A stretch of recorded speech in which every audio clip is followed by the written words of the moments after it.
Welcome you all to the short summary of The Second Sex by Simone. Simone.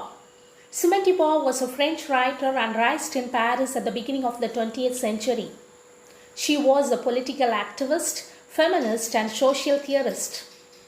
She was raised Catholic by a religious mother and even grew up wanting to be a nun, though she became an atheist in her adolescence and went to reject religion in her adult life. It is to be noted at university, Beauvoir studied alongside with other great philosophers like Paul Nizan, John Hippolyte, and Jean-Paul Sartre. She and Sartre would go on to maintain a lifelong relationship and exchanged many ideas with one another. Beauvoir was influenced by Sartre's idea of existentialism, and she is referred as French existentialist. Here comes the question, what is meant by existentialism? It explores the problem of human existence and centers on the lived experience of thinking, feeling, and acting individual. There will be a sense of disorientation, confusion, or anxiety in the face of meaningless or absurd world. This is called existentialism. Notable works of Simone de Beauvoir. Beauvoir wrote novels, essays, biographies, autobiography, and monographs on philosophy, politics, and social issues. Beauvoir published her first novel, She Came to Stay, in the year 1943. This novel is followed by The Blood of Others, published in the year 1945. The novel explores themes of freedom and responsibility.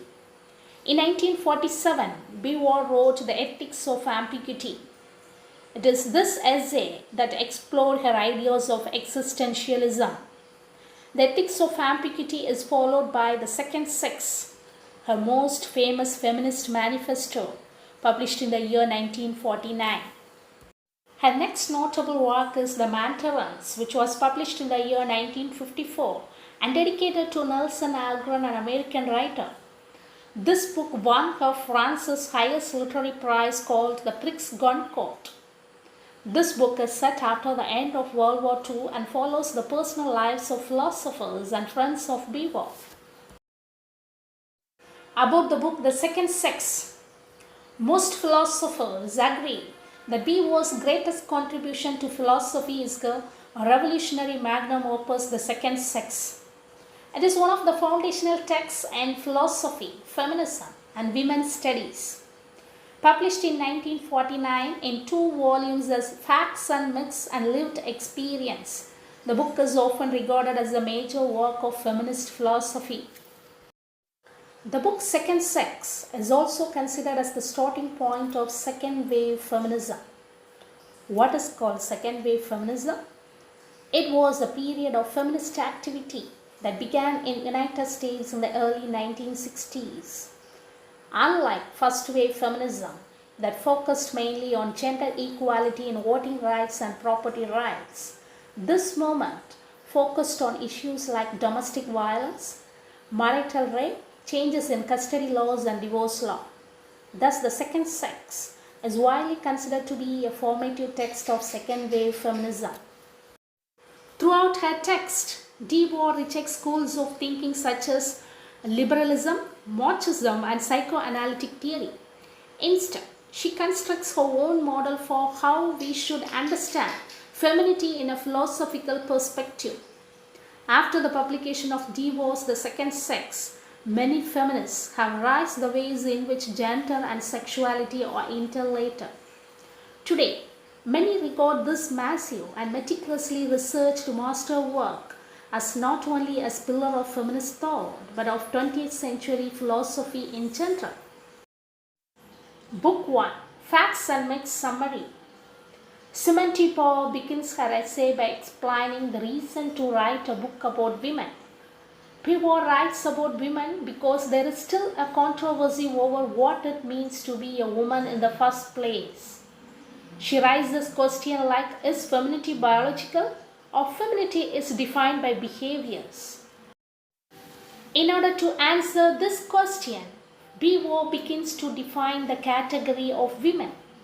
Beauvoir depicts that women feel the need to define herself first and foremost as a woman, whereas men do not feel the need to identify their masculinity. Thus, Beauvoir defines the biased society that differentiates femininity and masculinity. According to Beauvoir, woman is the other. Note the word the other. Beauvoir states that men fundamentally oppress women by characterizing them on every level as the other in opposition to men. Man occupies the role of the self or the subject. Woman is the object, the other. Man creates, acts, invents, whereas woman waits for him to save her. Beauvoir also points out that woman must redefine herself as the subject in order to change her situation. However, women cannot simply overthrow their oppressors like Jews or African Americans who rebel against their oppression. Why women cannot overthrow men? Because women do need men in order to survive. We cannot live without men. Beauvoir proposes three different perspectives on how to define women. The first one is biological data. The second one is psychoanalysis. The last one is historical materialism. These disciplines reveal undeniable differences between men and women, but they provide no justification for women's inferiority. Let's discuss the first perspective of misguided female biology. For Beauvoir, female biology is misguided by many social theories. She disagrees the assumptions of philosophers like Plato and Hegel, who believe that division into two sexes is a natural state of being. Who is Hegel? Wilhelm Friedrich Hegel was a German philosopher and most important figure in German idealism. Beauvoir points out that social theories discriminate women based on biology and make false assumptions. For Beauvoir, females are not more passive because sperm and ovum actually meet an equal basis to lead a new life. Can we create a boy without a woman? No. Can we create a woman without a man? No. Yes, both play a similar role in creating new life. Thus, both must be given equal importance. In psychoanalytic view, Beauvoir evaluates and criticizes the founder of psychoanalytic theory, Sigmund Freud.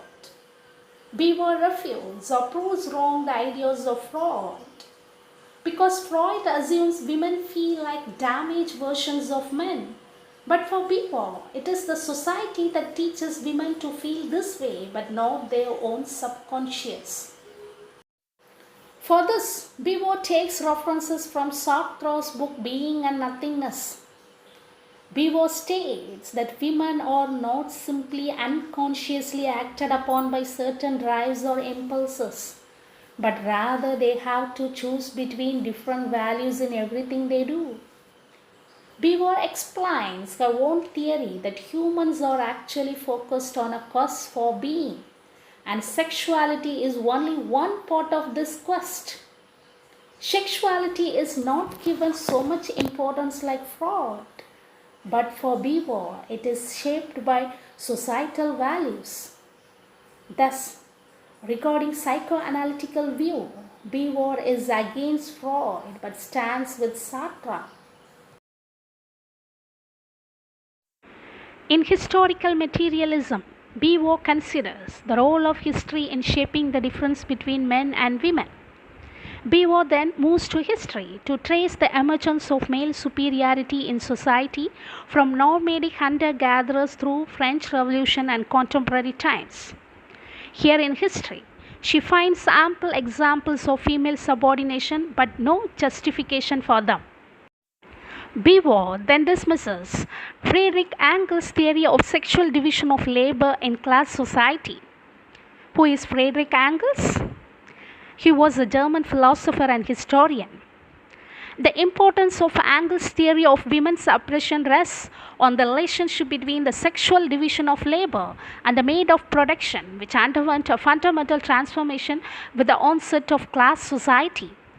Women are trapped within their individual families as the reproducers of society and cut off from production. Beauvoir does not agree with historical materialists like Engels and believes that it is necessary to go beyond this theory in order to fully explain women's condition in society. Thus, Beauvoir not only rejects Freud's sexual theories but also Engels' economic theories on the same basis. For Beauvoir, psychoanalysts base everything in sexuality, while historical materialists base everything in economic situations. It is to be noted that Beauvoir changed the fundamental factors of biology, psychoanalysis, and history. In the last part of the book 1, Simone discusses various mythical representations of women and how women are used to be thought of as idols who represented nature and motherhood. Beauvoir hopes to debunk the persistent myth of the eternal feminine, which affects everyday life. She examines literary representations of women to show how men mythologize them. In art, women are often celebrated because they are a mysterious other. Women serve simply as an inspiration, whereas men value women as an audience for their art. A woman is often represented as a sphinx because she is mysteriously caught between an angel and a devil. A sphinx is a winged monster having a woman's head and a lion's body. Beauvoir next analyzes a number of novelists who mythologize women and reinforce her status as other. She has analyzed the work of several authors and philosophers who mythologized women in different and negative ways. They are French writers like Henri de Montherlant, D.H. Lawrence, Paul Claudel, and Andy Breton. These male novelists tend to depict woman as a privileged other and represents positive forces as long as woman sticks to the submissive role they assign to her. All these novelists believe the ideal woman is the one who embodies the other and can reveal something about man to himself. However, Beauvoir credits Stendhal, a French writer, for depicting women as human beings. For Beauvoir, Stendhal does not believe in feminine mystery, but rather he loves women sensually. He recognizes in women a struggle to accomplish freedom in spite of many obstacles society places in their way. Thus, Beauvoir admires Stendhal but dismisses other said male novelists. Finally, Simone de Beauvoir concludes her text by arguing that genuine equality has not yet been achieved in society. She describes how independent women of her day still faces greater challenges than men do because traditional values regarding marriage, reproduction and femininity continue into her day. Beauvoir ends on the more optimistic note that if women are given equal opportunities, they can achieve just as much as men can. Thank you.